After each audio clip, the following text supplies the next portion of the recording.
Own the Road with Kelly and Bob, the USA 250 Tour, celebrating America. Coming up on this episode, it's the making the difference and sort of pushing folks beyond the boundaries to think about the potential.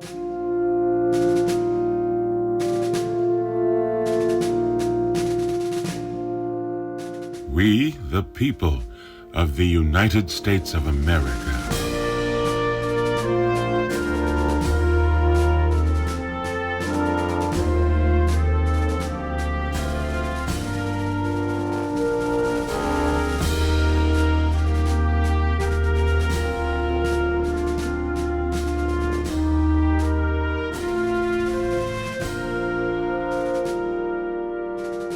Hi, and thanks for joining us for this episode of On the Road with Kelly and Bob, the USA 250 Tour. I'm Kelly Phillips. And I'm Bob Phillips. As we travel around all 50 of the United States of America this year, we find ourselves on both sides of an historical coin. Now, some of our stories include names most of us grew up knowing, while others are about people whose names were not normally found in the history books, at least not in the ones used in American History 101. But not having familiar names, we have learned, makes their contributions to our country no less important. And that's a lesson we discovered a long time before we found ourselves celebrating the 250th birthday of the USA. This week takes us to Portland, Oregon, where a woman named Paula Gangopadhyay is bonkers over a guy named Henry Pittock, and really the whole Pittock family. And Paula, forgive me now if I butchered your last name. I know I did. People often struggle to pronounce my last name, but I also go by Paula G, which is easy. I was born in India, decades ago. I won't tell you how many decades ago.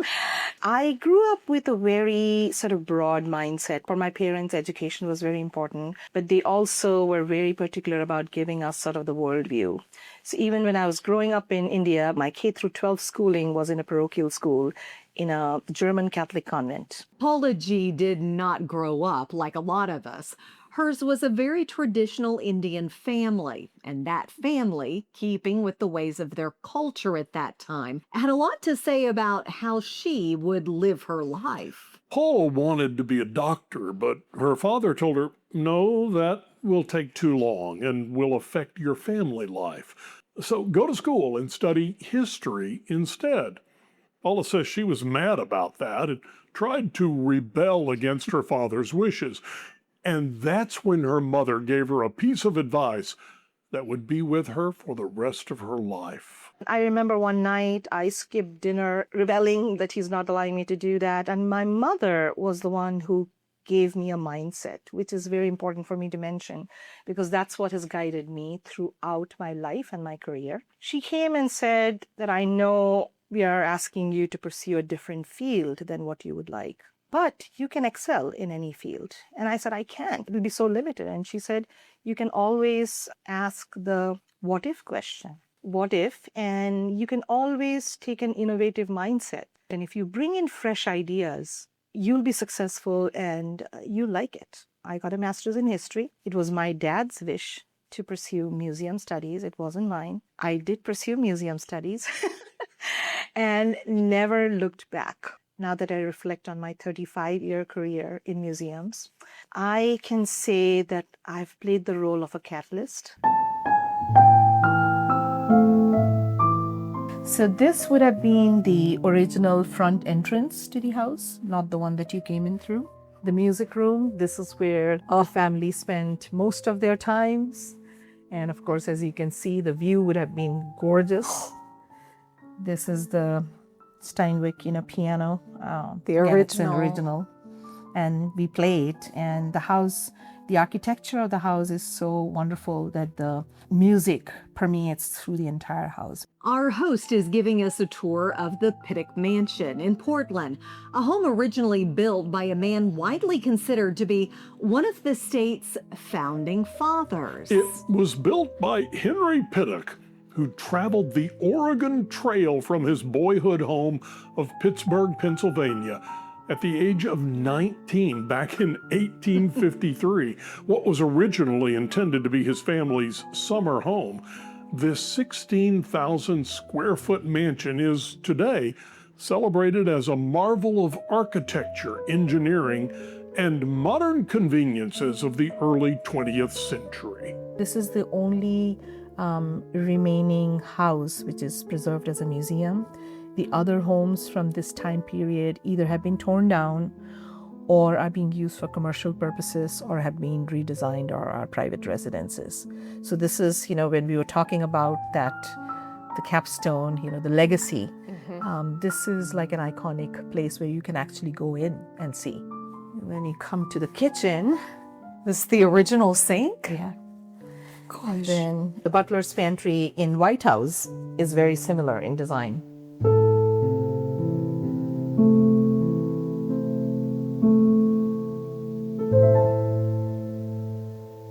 We feel wanted to leave a legacy for his love of Portland because his entire life, his success, and he definitely was like that, a serial entrepreneur in my mind, because he not only was in publishing, he had several other businesses. He had a paper mill.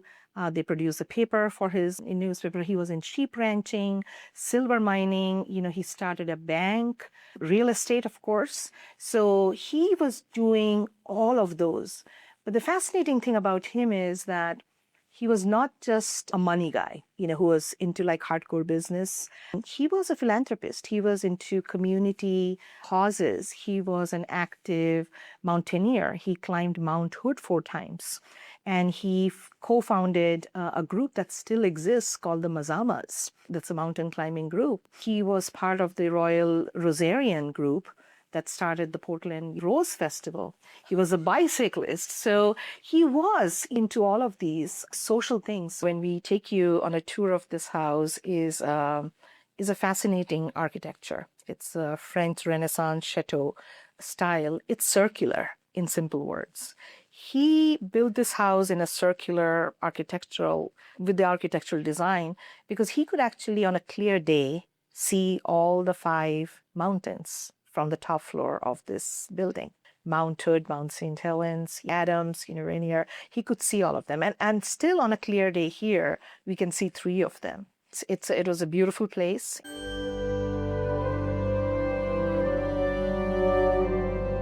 Pittock Mansion is sort of I would say it's like a capstone of the Pittock legacy. There's no other place through which you can see the evolution of Portland from Stumptown to what it is today. The Pittocks were one of the founding families, having come on the Oregon Trail, going through the hardships back then. And Pittock, being the publisher of the Oregonian, has the statewide story too. It's not just Portland. So it is important because to me, both the Henry Pittock story and the story of the mansion is about the story of resilience that transcends time, that transcends the human experience and the human endeavor. Paula G. is one of the top historians in her profession. She's had 2 distinguished federal appointments, one from President Obama, and just this year, she earned the American Alliance of Museums' most prestigious recognition for individuals in the museum profession, the Distinguished Service Award.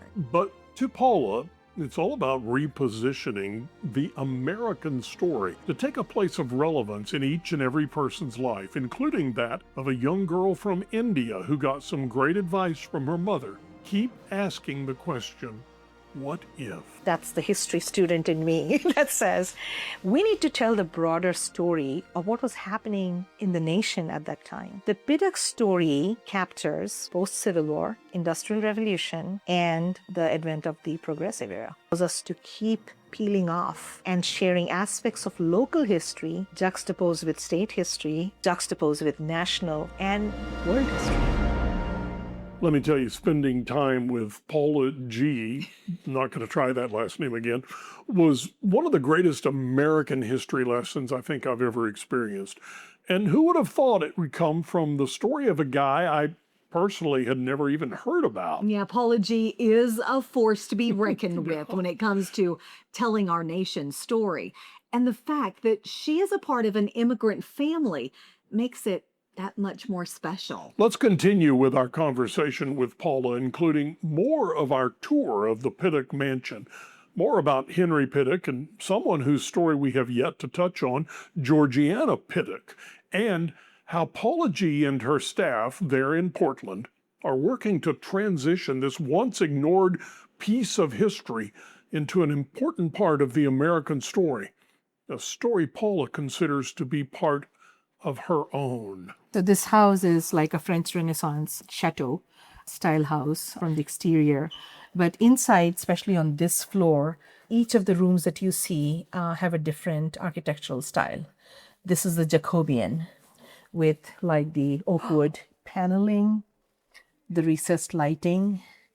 The top layer that you see, which looks like wood, is actually fire retardant plaster. The architect really had to think about those elements as he was building it. When Henry built the house, a few things that he was very particular about was using local craftsmen. The marble is the only thing that came from California. Rest everything was local. And the door frames came from Italy. The grand staircase is this most photographed. The railing, the top wood is eucalyptus. It took 5 years for the house to be built. And then estimated cost of building this house was between $190,000 to $350,000. 16,000 square feet, 4,000 on each floor. This is our exhibit gallery. It's very private and cozy. So that's also a portrait of Henry Pittock done by Harry Vance. Tell us about this man who came from, Pennsylvania, across the Oregon Trail. Yes. For a year, barefoot and penniless. Tell us about Yes. that journey Yes. and what kind of person it took to make that journey. No, thank you for that question. It's a fascinating story. It's an inspirational story. One thing I would say that for history museums, one of the most important things is to stay relevant. Lessons from the past that we have learned, how can we apply it today? What can we do to change? Henry Pittock's story to me is that story of inspiration. His father had moved from England to Pittsburgh and was in the publishing business. He was an apprentice and he had that experience growing up. But in around 1850s, he was reading about the Oregon Trail and about the westward expansion. So he was really going into totally uncharted territory. And he was 16 or 17 at that time. So he and his brother Robert decided to take this journey. And at that time, they basically came to St. Louis, and from St. Louis, they went to St. Joe, Missouri on steamboats, because there were no railroads at that time. And this was like, during that time when they would have these wagons, like 5 wagons in a train. They embarked on that journey. And at that time, it was like a 2,000 miles journey, and it would take 6 months. We do not know exactly whether he walked the trail or he was on the wagon. But he did take that arduous, journey. And at a certain point, the group sort of divvied up into 2 groups, and his brother, went on the other, with the other group, and he went on the other one.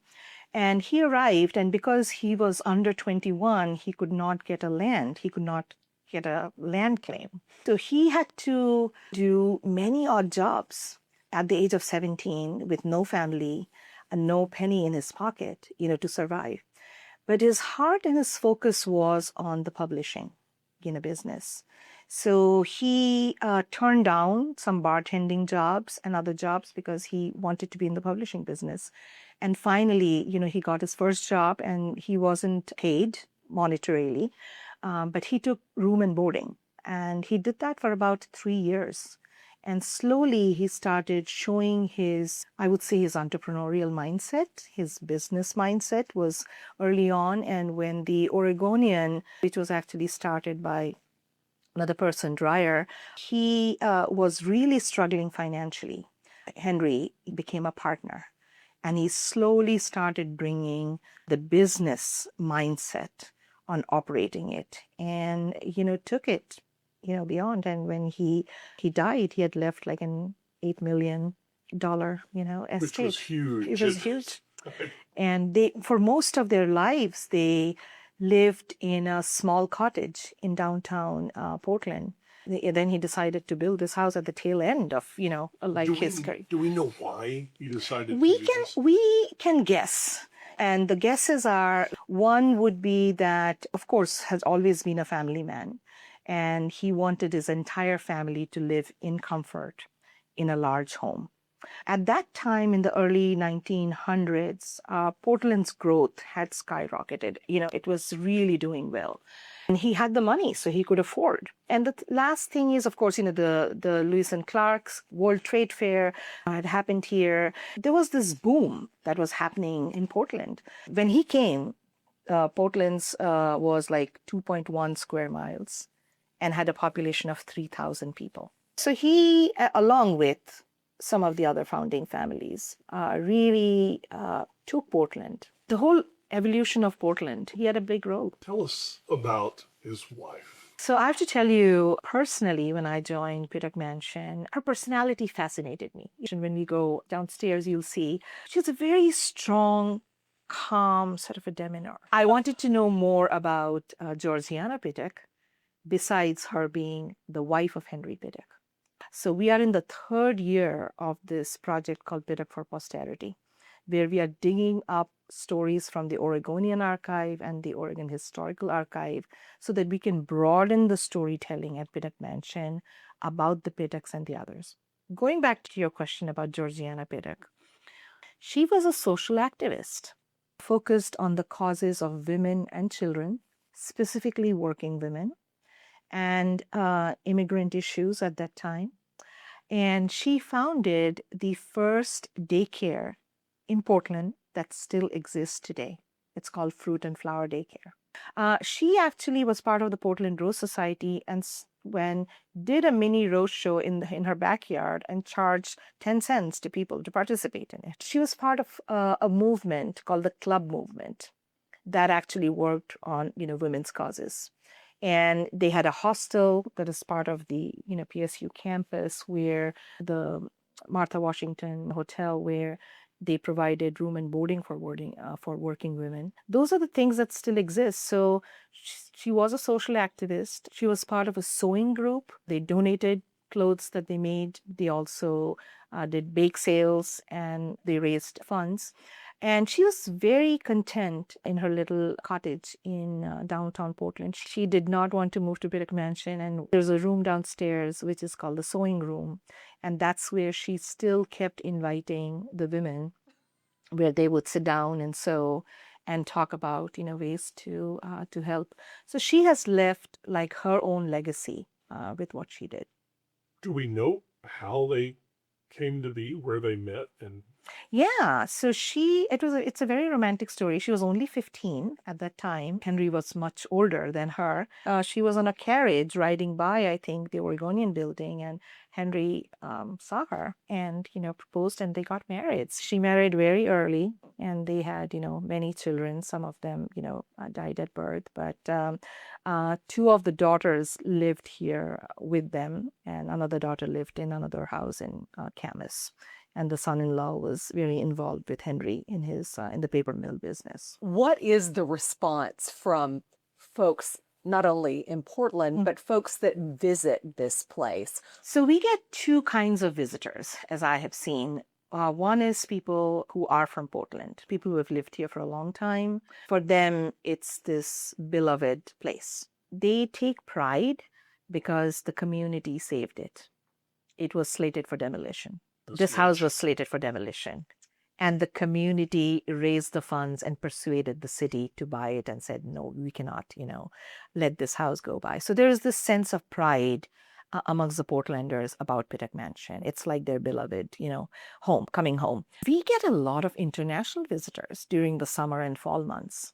And for them, of course, Pittock Mansion is, I think, one of the top 5 locations that they choose to visit in Portland.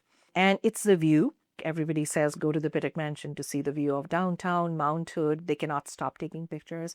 And they, of course, we get many folks from Europe who are used to like mini castles. So for them, it's like this castle-like, impact. And they're just fascinated with the architecture. It was a modern house, at that time because of the technological innovation. Central WAC, recessed lighting, a whole refrigerator in a room, an elevator, a 1914 first elevator. Many of these features were very common at that time in commercial buildings, but Henry wanted all those features in a residential home. When people come, they see architecturally a beautifully decorated house, but unless you point it out to them that it was also a modern house of that time. The last descendants lived here till the late 1950s, and after they vacated, there was an estate sale. Most of the furniture, everything was not there. And then after it was vacated, it sat vacant for a couple of years. And the Columbus Day storm in the 64, I think, really destroyed it. The roof was destroyed. There was water intrusion everywhere. And that's when it was slated for demolition, and the property was going to be sold for probably condos. A woman whose story we need to tell, Dorothy Peck, she basically mobilized the community and said, no, we cannot let this house, be demolished. And the community raised close to over $60,000 at that time in 1964. And then the city pitched in the remaining at close to $250,000.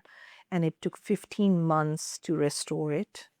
And then it reopened in 1965. So it's been 60 years since it's been open. And the city owns it still. 2007, Pittock Mansion Society came and started operating as a historic house museum. After that, I joined and we started the new vision called Pittock 2.0, which is, in simple words, it's focusing on like broadening the story, telling the story of impact and influence of this family. We're going to have like a reopening of Pittock Mansion in 2027 when this project is going to be completed. All the interpretation that you see now will be refreshed. It'll be changed. We'll be interviewing some of the Pittock family about their recollection and embedding, that. But as part of Pittock 2.0, we felt that we need repeat visitors rather than people who say, I was there 25 years ago, why should I go back again? So as part of broadening the storytelling, we have 2 sets of exhibitions every year. One that's focused on telling the stories of marginalized communities who contributed to the history of Portland. We had an exhibit on the workers and builders of Pittock Mansion. What was their contribution? We have had exhibitions on the Black in Oregon, who were the Black pioneers who came to Portland at that time. We have had exhibitions on the Native American artists. We have had exhibitions on Chinese and Jewish immigrants who came to Portland around that time. And we are featuring stories of the other season is on art. Because to me, Pittock Mansion has so many themes that can capture beyond history.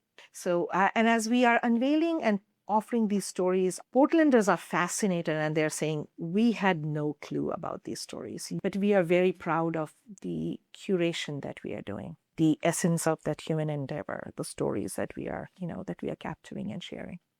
This sounds like really the central focus on telling the story of this part of our nation, not just Portland, not even just Oregon, but how people came here, people like Henry Pittock. Yes. When you look into the past, the story of Henry Pittock, what kind of person do you imagine it took to leave his home at such an early age with nothing in his pocket, no future planned, just I'm going to go west. I've heard about this opportunity and I'm going to go there by hook or crook. What kind of person to be? I think I would say the resilience part again, like he was very determined. He was also very focused. And the third thing I would say about him is he was very resourceful. He looked for opportunities, and he made use of those. His journals are very succinct, like his daily accounts are, did this, did that. He was a business person. He was focused on that, but then he sort of also balanced it with what was important for him. After he had established himself, it was important for his family. I think community issues were also important. That's my impression and what fascinates me about him. Your mother told you to ask the question, what if? What if Henry Pittock had never come to this part of the United States? How might things be different? So when we came from India, we came to Pittsburgh, Pennsylvania for our higher studies. We did our grad school in Pittsburgh. People used to tell us the Pittsburgh that you see now is very different from the Pittsburgh, that went through the whole industrial, the whole Renaissance and, all of that. If Henry would have stayed, say, in Pittsburgh, I think he would have invested in more of an industrial kind of a venture. That's my personal guess. I do not know. Because again, the Pittsburgh's dynamics were very different. And that was part of the Industrial Revolution. Exactly. You had a lot of kids downstairs whenever we came in. What do you hope kids that come here take away from Pittock Mansion, from Henry? The kids that you saw today were elementary school kids. They were fascinated, sort of comparing things happening in their lives now versus, what do you mean there's no television?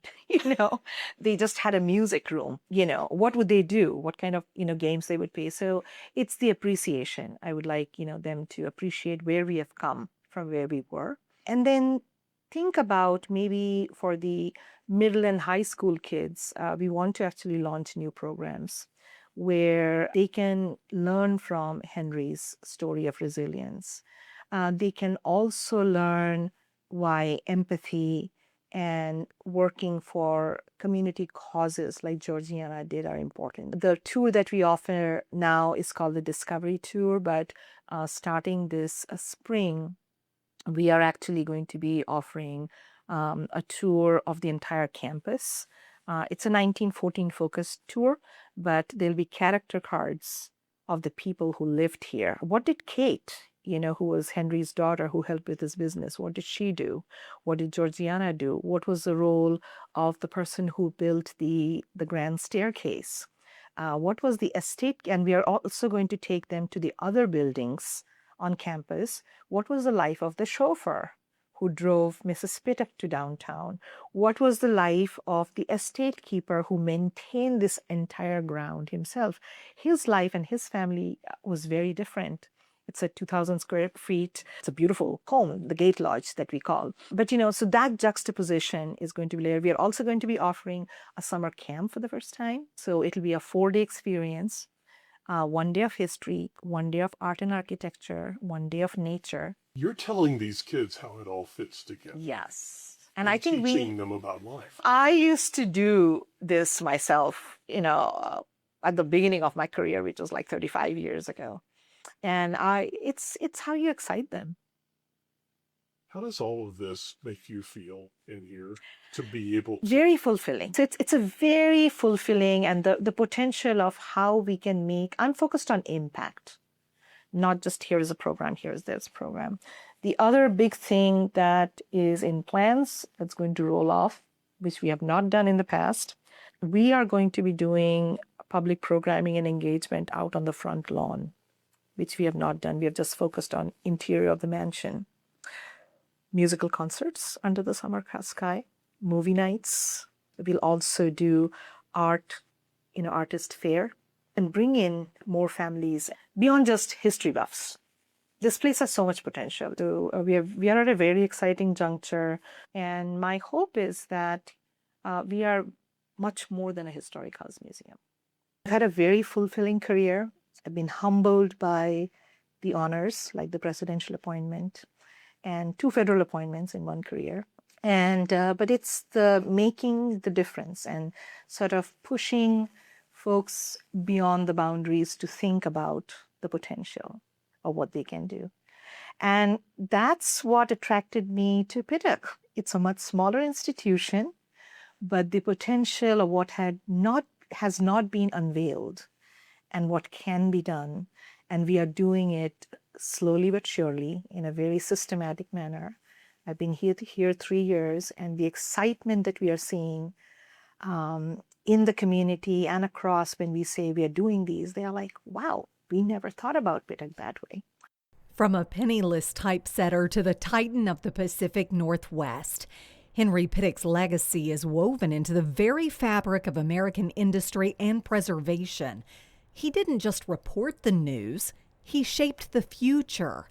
And every time a visitor looks out from the terrace of the Pittock Mansion at the sprawling city below, they're looking at Henry's vision brought to life. Thanks for listening to this week's edition of On the Road with Kelly and Bob, the USA 250 Tour. We drop new episodes every week, and you don't want to miss a thing. So head over to Facebook and Instagram and follow us. And also be sure and check out all the videos we're posting on our YouTube page. On the Road with Kelly and Bob, listen wherever you get your podcast or download that free Odyssey app. Listen anytime, anywhere.